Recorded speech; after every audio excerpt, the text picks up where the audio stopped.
اعوذ باللہ من الشیطان الرجیم بسم اللہ الرحمن الرحیم اللہم صلی علی سیدنا مولانا محمد وعلی آلہ واصحابہ وازواجہ وذریاتہ واہل بیتہ اجمعین۔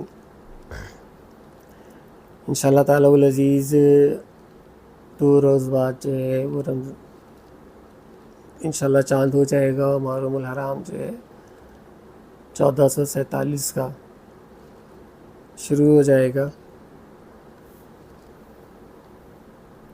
آخری مہینہ جو ہے سال کا وہ بھی قربانی کا مہینہ ہے، اور جو شروع مہینہ ہے پہلا مہینہ ہے وہ بھی قربانی کا مہینہ ہے، اور ان دونوں مہینوں میں ایک بہت گہرا ربط ہے جو عموماً لوگ جو ہے وہ نہ جانتے ہیں اور نہ سمجھتے ہیں کہ اللہ سبحانہ وتعالیٰ جب ایک مرتبہ کوئی حکم صادر فرما دیتا ہے تو وہ اپنے حکم کو واپس نہیں لیتا۔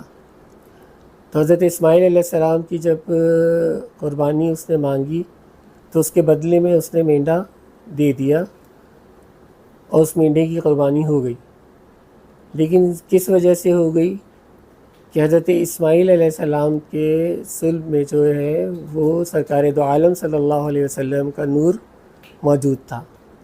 اگر حضرت اسماعیل علیہ السلام کی قربانی خدا نخواستہ ہو جاتی تو پھر آگے جو ہے وہ نور کہاں منتقل ہوتا، اور پھر آپ کی ولادت باسعادت کس طرح سے ممکن ہوتی۔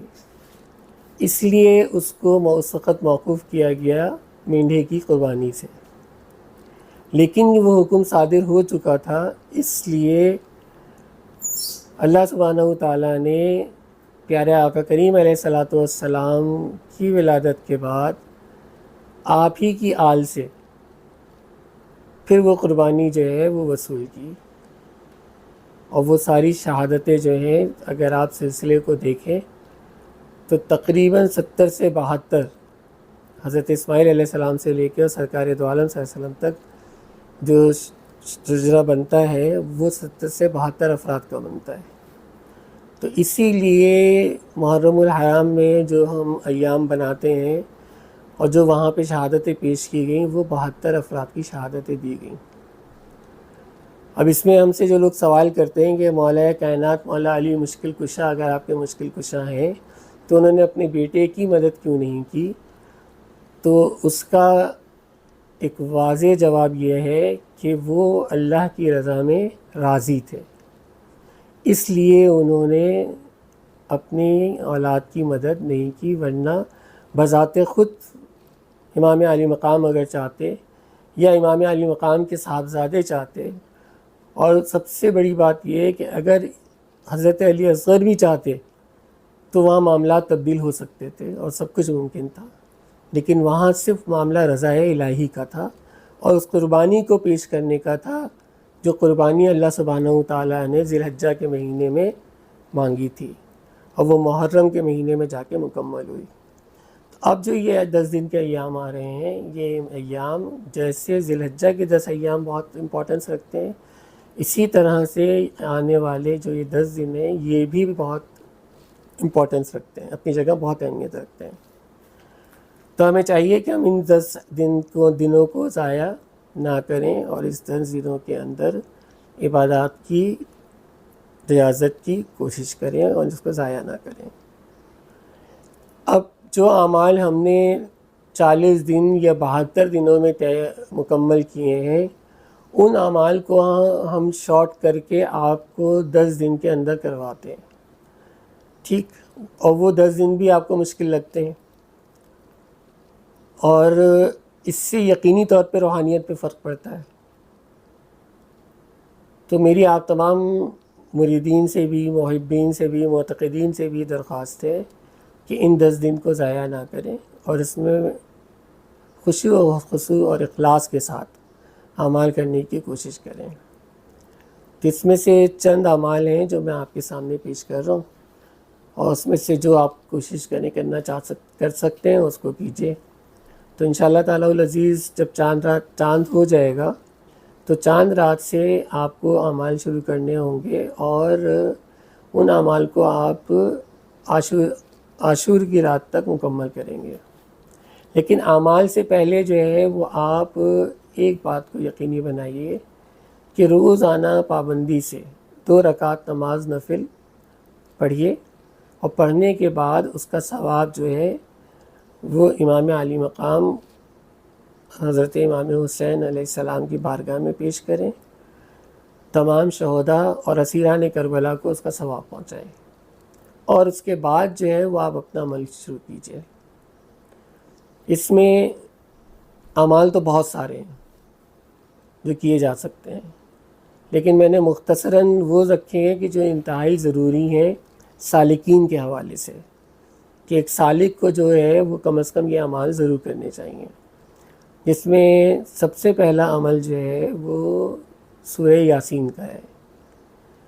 اب سورہ یاسین جو ہے وہ انتہائی آسان ہے پڑھنے میں، تقریباً سب کے روٹین میں ہوتی ہے، تو اس کو روزانہ 9 دن تک آپ روزانہ جو ہے وہ 7 مرتبہ پڑھیں گے، لیکن عاشور والے دن جو ہے وہ آپ اس کو 9 مرتبہ پڑھیں گے، تو اس طرح سے یہ 72 مرتبہ ہو جائے گی۔ تو آپ عاشور والے دن پھر جو بھی فاتحہ کریں گے اس فاتحہ میں سورہ یاسین کی یہ 72 مرتبہ آپ نے پڑھی ہے، اس کا ایصال ثواب 72 شہداء کی بارگاہ کے اندر پیش کریں گے، تو انشاءاللہ تعالیٰ العزیز آپ کو اس کا اجر بھی ملے گا، ثواب بھی ملے گا، اور روحانی طور پر آپ کو اس کا فائدہ بھی ملے گا۔ اب اس کے بعد یہ ہے کہ اس کو مدائمت میں جو ہے وہ آپ بعد نماز فجر جو ہے سورہ یاسین کو 1 مرتبہ اپنی مدائمت میں رکھیں پابندی کے ساتھ، ٹھیک، تو انشاءاللہ تعالیٰ اس کا فیض آپ کو ملتا رہے گا۔ اب اس کے بعد جو دوسرا عمل ہے وہ ہے اس میں ناد علی شریف کا۔ ناد علی شریف کی زکوٰۃ اگر دیکھا جائے تو بہت زیادہ ہے، کہ کم از کم 2100 مرتبہ روزانہ ہے سے بھی ہے، 1400 مرتبہ بھی ہے، لیکن مجھے پتہ ہے کہ اتنی محنت ہمارے ساتھیوں سے اب نہیں ہو پاتی ہے، نہیں آج کل کے بچوں سے ہو پاتی ہے، تو کم از کم اس کی تعداد جو ہے وہ 700 مرتبہ روزانہ کی ہے، تو 700 مرتبہ روزانہ پڑھیں گے تو 10 دن کے اندر یہ 7000 مرتبہ ہو جائے گی، تو 10 دن تک اس کو 7000 مرتبہ پڑھیے، اس کے بعد اس کی مدائمت رکھیے، اور 11 مرتبہ فجر کے بعد پڑھ لیجئے، 11 مرتبہ مغرب کے بعد یا عشاء کے بعد پڑھ لیجئے، تو انشاءاللہ تعالیٰ یہ پورا اس کا فیض جو ہے روحانی طور پر آپ کو ملے گا، اور مولا کائنات سے آپ کا ایک ربط انشاءاللہ العزیز قائم رہے گا اگر آپ اس کی مدائمت کرتے ہیں تو، ٹھیک۔ اب تیسرا عمل جو ہے اس کے اندر وہ ہے بسم اللہ الرحمن الرحیم کا۔ بسم اللہ الرحمن الرحیم کی جو ہے وہ 2 زکوٰتیں ہیں۔ ایک زکوٰۃ جو اس کے عدد کے حساب سے بنتی ہے صحیح معنوں میں، وہ ہے 19000 مرتبہ روزانہ، بسم اللہ الرحمن الرحیم۔ اب بسم اللہ کے فوائد اتنے زیادہ ہیں کہ مجھے بتانے کی ضرورت نہیں، تقریباً سب جانتے ہیں، کیونکہ ایک اس میں اسم ذات ہے، اور 2 اس میں صفات ہیں، ایک رحمان دوسرا رحیم، ایک کا تعلق دنیا سے ہے اور ایک کا تعلق صفت کا تعلق آخرت سے ہے، تو اس سے دنیا بھی بہتر ہوتی ہے آپ کی، اور انشاءاللہ تعالیٰ العزیز اللہ نے چاہا تو آپ کی آخرت بھی بہتر ہوگی۔ تو اگر آپ اس کی زکوٰۃ ادا کرتے ہیں تو 19000 مرتبہ روزانہ، اگر 19000 مرتبہ روزانہ نہیں پڑھ سکتے تو پھر آپ اس کو کم از کم 12000 مرتبہ روزانہ پڑھیں گے۔ اب 12000 مرتبہ روزانہ آپ نے یکم کی رات سے اور عاشورہ کی رات تک پڑھنا ہے، اس کے بعد آپ نے اس کو مدائمت میں جو ہے بہتر تو یہ ہے کہ آپ 786 مرتبہ اس کو پڑھیں، لیکن اگر کوئی 786 مرتبہ نہیں پڑھ سکتا تو وہ صرف 300 مرتبہ کم از کم پڑھ لے، کم سے کم تعداد بتا رہا ہوں کہ 300 مرتبہ کی تعداد رکھے اس کو، تو انشاءاللہ تعالیٰ العزیز اس کی برکتیں بھی انتہا ہیں، میں بیان نہیں کر سکتا۔ میرے بہت سے ایسے جاننے والے اور ایسے مریدین ہیں جنہوں نے یہ زکوٰۃیں ادا کی ہیں اور اس کے بعد ان کو اتنے فائدے ہوئے ہیں کہ میں بیان نہیں کر سکتا آپ کو. تو یہ زکوٰۃ تو ایسی ہے کہ جو بالغ بچے ہیں وہ بھی کر سکتے ہیں. اور الحمدللہ ہمارے یہاں بہت سے مریدین میرے بالغ بچے ایسے ہیں جن کی عمریں 15-16 سال کی ہیں. سب نے الحمدللہ بسم اللہ کی زکوٰتیں ادا کی ہوئی ہیں. تو آپ میں سے جو بھی ادا کرنا چاہے ضرور اس کو ادا کرے. اب اس کے بعد جو ہے وہ سورہ فاتحہ کی زکوٰۃ ہے جو بسم اللہ الرحمن الرحیم کے ساتھ ادا کرنی ہے. اب سورہ فاتحہ کی جو ہے وہ 10 روز تک جو زکوٰۃ ادا کرنی ہے تو اس کی تعداد جو ہے وہ بھی 786 مرتبہ ہے. سورہ فاتحہ بسم اللہ کے ساتھ آپ 786 مرتبہ 10 روز تک ادا کریں گے. اب فاتحہ اٹ سیلف مکمل شفا ہے. فاتحہ نہ صرف شفا ہے بلکہ یہ حاجات کے لیے بہترین ہے، ہر طرح کی حاجات کے لیے. اب وقت مختصر ہے، میں اگر اس کی ڈیٹیل میں جاؤں تو بہت لمبی ڈیٹیل ہے اس کی، لیکن اس کو بسم اللہ کے ساتھ پڑھنا ہے. اور اس کا جو پڑھیں گے آپ رات میں عشاء کے بعد روزانہ تو 786 مرتبہ پڑھیں گے 10 دن تک. اس کے بعد جب آپ مداحمت پر آئیں گے تو پھر آپ فجر کی سنت اور فرض کے درمیان 41 مرتبہ روزانہ پڑھیں گے 41 ٹائمز. اور پڑھ کے پانی پہ دم کر کے اگر کوئی مریض ہے اور اس کے ساتھ کوئی ایسا مرض ہے کہ جو لا علاج ہے یا اس کے علاوہ بھی اس کے اوپر کوئی ایسے معاملات ہیں کہ جو روحانی طور پر ہیں، آپ اس کو پانی دم کر دیتے ہیں تو روحانی طور پر بھی اس کو شفا ہوگی اور جسمانی طور پر بھی اس کی بیماریوں کا انشاءاللہ تعالیٰ العزیز علاج ہوگا. کینسر تک کے مریض جو ہیں ان کو اللہ تعالیٰ اس سے شفا دیتا ہے. تو اس کا علاج کے لیے اور اس کے علاوہ اپنی حاجات کے لیے کوئی بھی آپ کی حاجات ہیں جو آپ اس کے لیے پڑھنا چاہتے ہیں تو اس کے لیے آپ اس کو پڑھیے. انشاءاللہ تعالیٰ العزیز اللہ تعالیٰ آپ کو یہ حاجات کو پورا فرمائے گا اس کی برکت سے. تو سورہ فاتحہ کا عمل، اس کے بعد جو ہے وہ آیت الکرسی. آیت الکرسی ایک ایسی چیز ہے کہ میں سمجھتا ہوں کہ اگر کوئی آیت الکرسی کا عامل ہو جائے تو اس کو یقین جانے کسی اور چیز کے عمل کی ضرورت نہیں ہے. حفاظت کے حوالے سے موجودہ دور میں جتنا بغض، حسد اور کینہ بڑھ گیا ہے اور جس کی وجہ سے لوگ اس میں ایک آیت ایسی ہے، ایک آیت یقین مانے کہ ایسی ہے اور ایسا کام کرتی ہے کہ آپ یقین نہیں کر سکتے. جادو کے حوالے سے ہو، خطرناک سے خطرناک جادو. ایک آیت پڑھنے سے اگر آپ دن میں پابندی سے وہ پڑھتے ہیں 100 مرتبہ تو کتنا ہی خطرناک جادو ہو وہ اس سے کٹ جاتا ہے. اور پوری صورت اگر کوئی پابندی سے پڑھے تو اس کو تو انشاءاللہ فائدہ ہونا ہی ہونا ہے. تو اس کو آپ نے 313 مرتبہ روزانہ پڑھنا ہے پابندی سے 10 دن تک. اور اس کو میں کہتا ہوں تمام میرے مریدین تو ضرور سارے کریں.